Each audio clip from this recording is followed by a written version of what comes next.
Bismillahirrahmanirrahim. Assalamualaikum warahmatullahi wabarakatuh. Di video kali ini teman-teman kita bakalan membahas soal lampu cek engine yang hidup ketika mesin hidup. Nah, lampu cek engine itu harusnya kan ketika kontak hidup tapi mesin mati ya, itu kan dia memang harusnya hidup ya.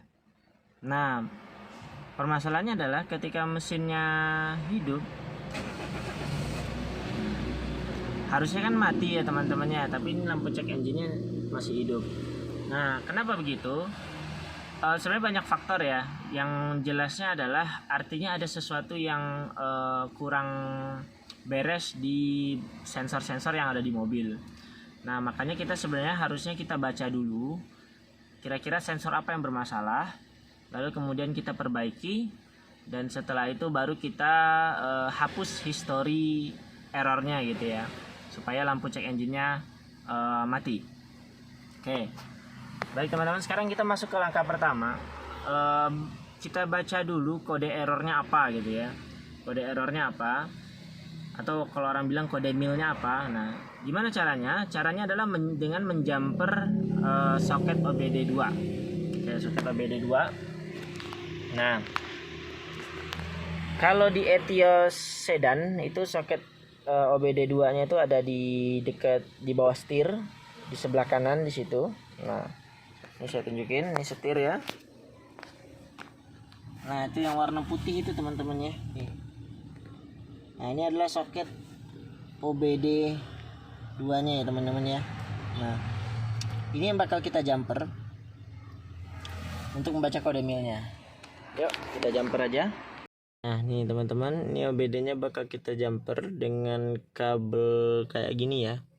Nah, kabel apa aja bisa, kalau ada masalah. Nah, kita bakalan jumper nomor slot nomor 4 dan nomor 13 ya. Jadi kalau untuk di Etios Liva atau Etios sedan itu dia bukan 412 teman-teman ya, dia 413.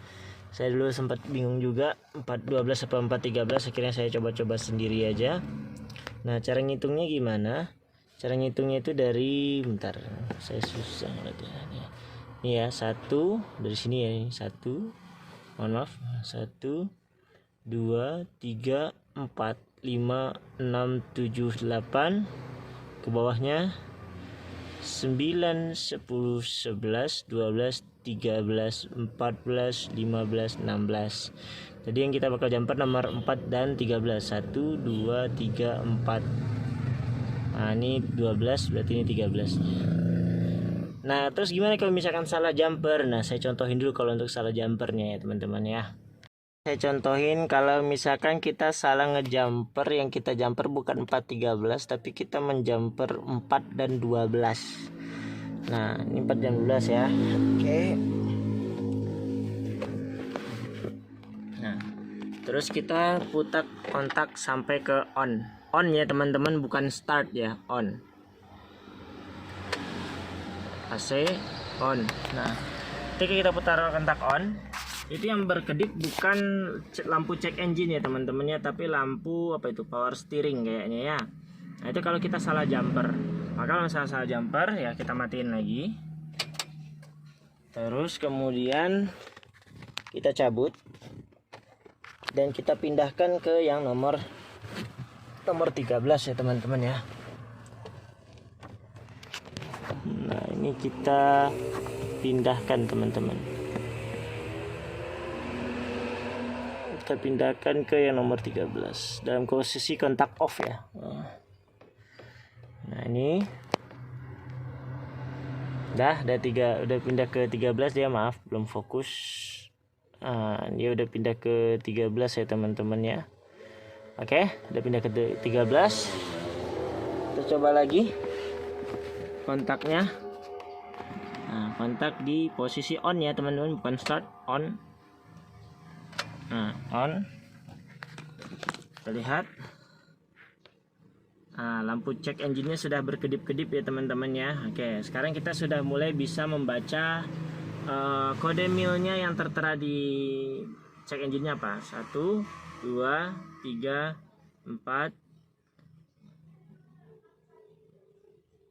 Oke, sabar. 1, 2, 3, 4, 5, 6, 7, 8, 9. Jadi yang dibaca yang 1, 2, 3, 4. Nah, ini kodenya ini kalau pembacaan saya ini 94 ya teman-teman ya. Nah, 94. Kenapa saya bilang 94 bukan 49? Karena tadi kan ada yang kedip duluan yang 9 ya, yang banyak. Yang kedip duluan baru kemudian yang 4. Coba kita hitung lagi ya teman-teman. Tunggu dia berhenti lama. 1, 2, 3, 4, 5, 6, 7, 8, 9. Tunggu dia berhenti. 1, 2, 3, 4, 5, 4 ya. Nah, 94 itu cara bacanya. 94 itu apa? Kode errornya itu nanti bisa kita search di Google ya teman-teman ya. Kira-kira itu kalau kode minus 94 artinya apa. Nah, kemudian setelah kita tahu masalahnya apa, nanti sensornya kita perbaiki ya teman-teman ya. Sensornya kita perbaiki. Setelah kita perbaiki sensornya, kemudian kita hapus historinya, history errornya, supaya lampu check engine-nya mati gitu ya. Nah, cara menghapus history ini sebenarnya ada dua. Ada yang cabut screen EV-nya gitu ya. Ada yang dengan cara cabut kabel negatif aki.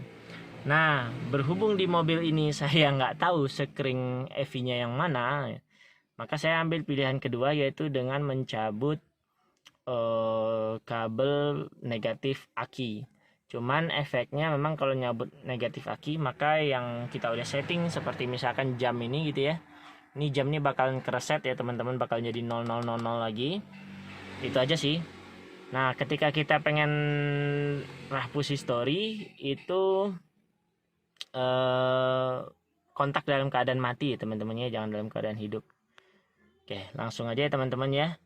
Ini jangan lupa kita cabut dulu ininya, jumpernya. Kita cabut jumpernya. Nah, pastikan udah tercabut ya teman-teman ya. Jangan sampai jumper masih nyolok ketika mesin nanti dihidupin. Pastikan tercabut. Taruh tempat yang aman. Nah, kita matikan dulu kontaknya ya teman-teman ya. Oke, kontak sudah mati. Selanjutnya adalah kita mencabut negatif aki. Nah, ini teman-teman kabel negatif akinya ya. Nah, kabel negatif akinya ini kita buka pakai kunci 10 ya teman-teman. Kunci 10. Nah, kalau udah longgar kayak gini, udah saya longgarin tadi. Longgar. Ini kita angkat ya teman-teman ya. Nah, diangkat, hitung 1 sampai 30. 1, 2, 3, 4, 5, 6, 7, 8, 9, 10, 11, 12, 13, 14, 15, 16, 17, 18, 19, 20. Di situ 22, 23, 24, 25, 26, 27, 28, 29, 30. Setelah 30 detik, ini kita pasang kembali ya teman-teman ya. Nah, kita pasang kembali. Terus kita kunci lagi. Nah, kenapa saya makainya 30 detik ya? Sebenarnya kalau orang ada yang bilang 60 detik, ada yang bilang 10 detik. Saya makainya itu 30 detik ya, pertengahan aja sih. Sebenarnya kayak 10 detik aja cukup sih sebenarnya. Ntar ya teman-teman, saya kencengin dulu. Setelah kita cabut negatif aki dan kita pasang lagi, itu harusnya sih dia udah kehapus ya historinya ya. Kita cek. Ini kontak on dulu. Kontak on, mesin mati. Hidup ya teman-teman ya. Nah, sekarang kita coba untuk ngidupin mesin. Harusnya sih udah mati. Nah, itu mati ya teman-teman ya. Lampu cek engine-nya udah mati, artinya kita sudah berhasil untuk menghapus historinya. Nah, cuman memang seperti yang saya sampaikan, yang udah kita setting sebelumnya itu kayak misalkan jam jadi 00 lagi ya, kayak gitu. Baik teman-teman, mungkin sekian video dari saya. Kesimpulannya adalah kalau lampu cek engine hidup berarti ada sesuatu yang kurang beres di kendaraan kita. Cara bacanya bisa manual, tapi lebih bagus kalau pakai alat ya. Kalau pakai alat OBD scanner yang tinggal colok di situ. Tapi kalaupun harus scan manual ya itu caranya tadi. Nah setelah di scan kita kemudian hapus history errornya supaya dia hilang ininya, lampu cek engine-nya mati gitu ya. Jadi walaupun ada orang bahasanya beda-beda, ada yang bilang hapus history, ada yang bilang reset ECU katanya gitu ya.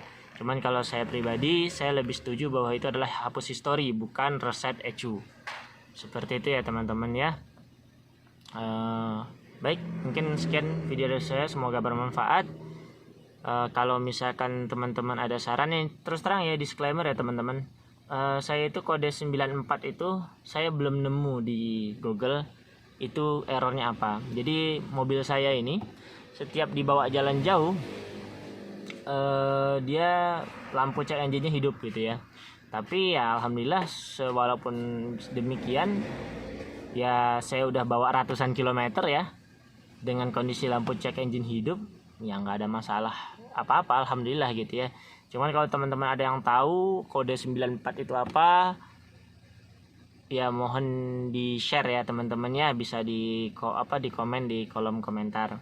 Jadi saya barusan itu saya nggak ngebetulin sensor apa-apa, saya cuman menghapus historinya aja. Kan dia kalau dibawa deket-deket, jalan deket, dia lampu cek engine-nya nggak hidup teman-teman. Nah jadi saya cuman hapus history aja supaya lampu cek engine-nya mati gitu ya. Itu aja. Terima kasih teman-teman. Saya akhiri. Assalamualaikum warahmatullahi wabarakatuh.